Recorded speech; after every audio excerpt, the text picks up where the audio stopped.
le véritable remède pour une bonne santé. Pour ne rien manquer, n'oubliez pas de vous abonner. Fatigue. Qu'en est-il de votre foie? Réveil difficile, teint pâle, regard éteint, fatigue visuelle, lourdeur digestive, manque d'énergie. Des millions de personnes vivent ce quotidien sans forcément penser à la maladie. On se dit que l'on manque de magnésium, qu'il faudrait faire un peu plus d'exercice, se redonner des objectifs stimulants, prendre du soleil. Mais rien n'y fait, ou si peu. Las, on finit par en toucher deux mots au médecin qui prescrit un bilan sanguin qui ne montre rien. Que peut-il bien se passer? Savez-vous qu'un foie en souffrance passe facilement inaperçu? Or, pas moins d'une centaine d'affections le menacent. C'est l'organe le plus volumineux, le plus lourd, mais personne ne s'y intéresse tant qu'il ne manifeste pas sa détresse. L'insuffisance hépatique est la plus commune des affections que l'on subit souvent sans le savoir. Les marqueurs hépatiques sont au vert, mais le foie tourne au ralenti, ce dont l'organisme s'accommode un certain temps. Cela se traduit par une petite mine, un manque d'entrain, mais tôt ou tard, de vraies maladies en découlent. Les plus graves, hépatite, cirrhose, cancer, finissent par apparaître sur les résultats d'analyse. Il est pourtant relativement facile de drainer, régénérer et stimuler son foie. Au pire, d'éviter une greffe ou la chimio. Facile d'éliminer l'hépatisme du tabac à l'alcool, aux aliments industriels et aux médicaments. Il existe 5 remèdes universels. Le qualificatif n'est pas usurpé pour cela. 5 plantes, dont une qui fait des miracles quand il s'agit de traiter plus qu'une simple fatigue hépatique, le desmodium. Garder un foie sain est la condition sine qua non d'une bonne santé. Malheureusement, les facteurs d'agression sont multiples. Nos aïeux ne connaissaient pas vraiment ces soucis. Leur foie travaillait en paix. Mais l'arrivée massive de substances synthétiques dans les années 1950, à travers l'agriculture intensive, l'alimentation industrielle, la médicalisation et la pollution environnementale a tout changé. Des milliers de substances toxiques surchargent le foie, l'empoisonnent, et rares sont les médicaments qui ne l'agressent pas autant, sinon plus, que l'alcool. Les dizaines de milliers de molécules créées par l'homme au cours des 60 dernières années représentent autant de paramètres inconnus pour le foie. Incapable de les reconnaître, il ne sait qu'en faire, comment les recycler, de quoi être rapidement débordé.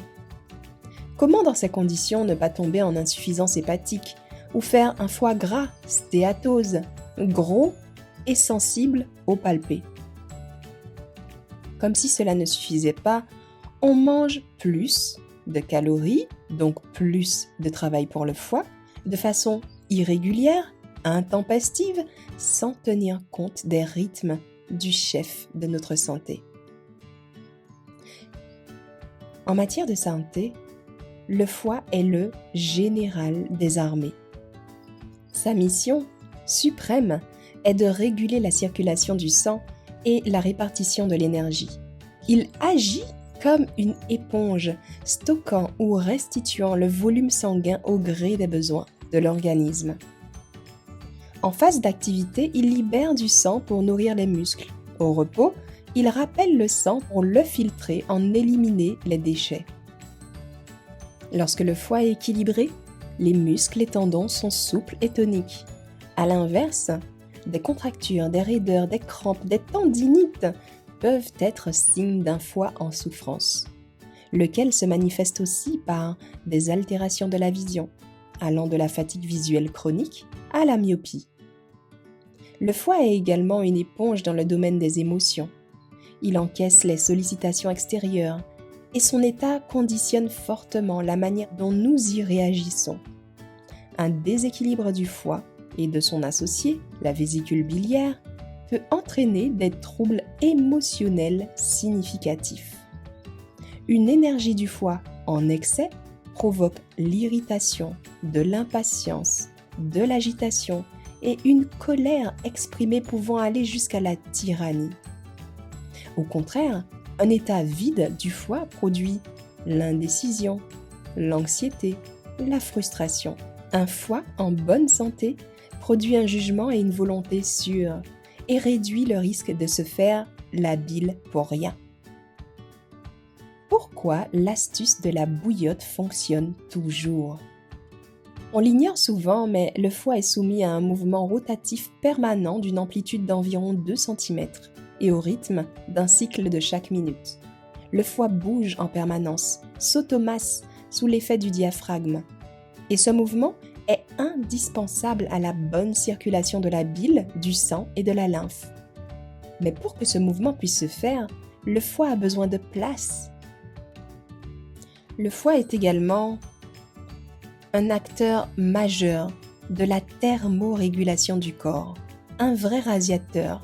Sa température normale de fonctionnement se situe aux environs de 40 degrés. Ce mouvement de rotation et cette température élevée lui permettent avant tout de participer à la dégradation des aliments et à l'élimination des bactéries pathogènes, toxines et autres résidus du métabolisme. D'où l'efficacité de la thérapie éclair de la bouillotte, placée sur le foie pendant une 20aine de minutes. Une simple bouillotte soulage efficacement de l'engorgement. Cet apport de chaleur lui permet de travailler au maximum de ses capacités. Notre foie est une usine de production, de transformation, une plateforme logistique, un centre administratif et une station d'épuration. Certaines de ses fonctions ne se reposent jamais. Il permet l'assimilation des sucres, des protéines, des graisses. Il synthétise les protéines à partir des acides aminés, du cholestérol et des sels biliaires qui constituent la bile indispensable à l'absorption des graisses. Il détoxique la plupart des poisons absorbés par l'alimentation tant qu'ils ne saturent pas. Et également les médicaments qu'il transforme en composés non toxiques. Il assure, avec les reins, l'élimination des déchets produits par notre métabolisme. Signal d'alarme du foie.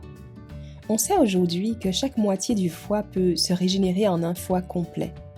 Pour l'aider à se régénérer, 4 plantes sont utiles en amont et au quotidien. Les plantes bonnes pour le foie se reconnaissent à leur principe amer. 2 plantes communes font très bien ce travail d'entretien en drainant et stimulant l'organe, le pissenlit et l'artichaut. Le pissenlit, amer comme il faut, draine et stimule le foie. Le pissenlit peut être consommé sous forme de complément, mais on peut tout simplement le consommer cru ou cuit à l'occasion d'une cure printanière. Pas besoin non plus de se compliquer la vie avec l'artichaut. Vous venez de préparer des artichauts? Gardez l'eau de cuisson pour en faire un potage, ce qui accompagne votre sauce salade. C'est la bractée de l'artichaut, mais ce qui stimulera votre foie, c'est la feuille. Excellent draineur hilaire hépatique. Très riche en sels minéraux, la feuille d'artichaut a fait l'objet de nombreux travaux démontrant son efficacité en cas d'insuffisance hépatique et entre d'ailleurs dans la composition de nombreux médicaments. Le plus simple et le plus efficace est de boire l'eau de cuisson des artichauts, de préférence d'agriculture biologique. Notez seulement que cette eau d'artichaut est déconseillée en cas d'arthrite et d'infection urinaire. 3 plantes s'imposent pour favoriser la restauration du foie et la régénération des cellules hépatiques. Leur choix dépend du degré de gravité et de l'atteinte hépatique. La première est le chrysanthellum. Idéal en entretien et pour réguler les fonctions métaboliques de base et en prévention cholestérol, triglycérides, calcul. Cette sorte de petite marguerite est un super dépuratif doublé de propriétés toniques et hépatoprotectrices.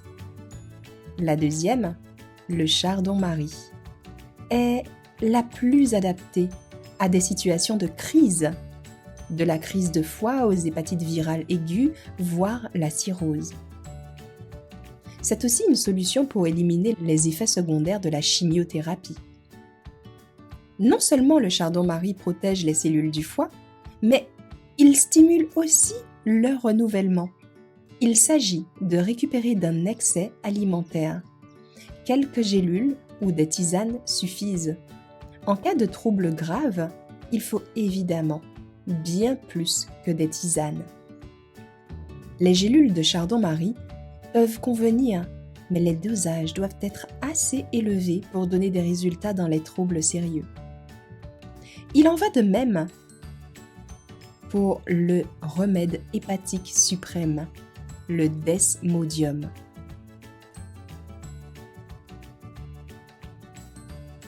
Plante dans ce domaine supérieur à tout autre. Le desmodium est une plante assez répandue sur le continent noir, du Sénégal au Congo, en passant par la Côte d'Ivoire, où on la trouve au pied des palmiers à huile ou des cacaoyers. En cas d'hépatite virale A, B, C, le desmodium agit d'une manière rapide et visible. Les symptômes jaunissent, perte d'appétit, fatigue, disparaissent en 1 à 2 semaines. Une solution quasi miraculeuse pour restaurer des foies abîmés, gras, des états que des médecins jugent le plus souvent irréversibles. Il est maintenant facile de se procurer cette plante en France sous forme de complément alimentaire. Elle n'est pas interdite, comme on le dit parfois. Comme toujours, en matière de remèdes universels, faites attention à la contrefaçon. Il existe au moins 34 variétés différentes de desmodium. Le seul Desmodium ascendens a fait ses preuves. Gare aussi aux formes galéniques, aux résultats très variables et aux dosages. La solution la plus sûre est de s'approvisionner chez un herboriste reconnu qui pourra vous fournir la plante sèche, puis en faire des décoctions. Il suffit de faire bouillir pendant 15 minutes 10 g de la plante sèche, des feuilles, dans un demi-litre d'eau et de filtrer, et de consommer le produit dans la journée, et ainsi de suite jusqu'à disparition des symptômes. On peut également se procurer du desmodium en gélule. La posologie habituelle est alors de 0,5 g par jour. Préférez le desmodium bio à tout autre, car ce sont les feuilles que l'on consomme. Cette plante est un puissant remède et par conséquent il ne faut pas en prendre trop. On se rend malade à faire des excès de desmodium trop longtemps. Ce peut être des vertiges, de la perte de goût ou de la fatigue. Ne jamais dépasser 1 g par jour. 3 semaines de cure suffiront en entretien. En gélule, le desmodium ne fait effet qu'au bout de 3 à 4 jours, à renouveler 3 ou 4 fois dans l'année. En cas d'atteinte sérieuse du foie, comptez au moins 2 mois de traitement avec des pauses toutes les 3 semaines. Si vous avez aimé, n'oubliez pas de liker. Rejoignez-nous sur boomgalaad.com.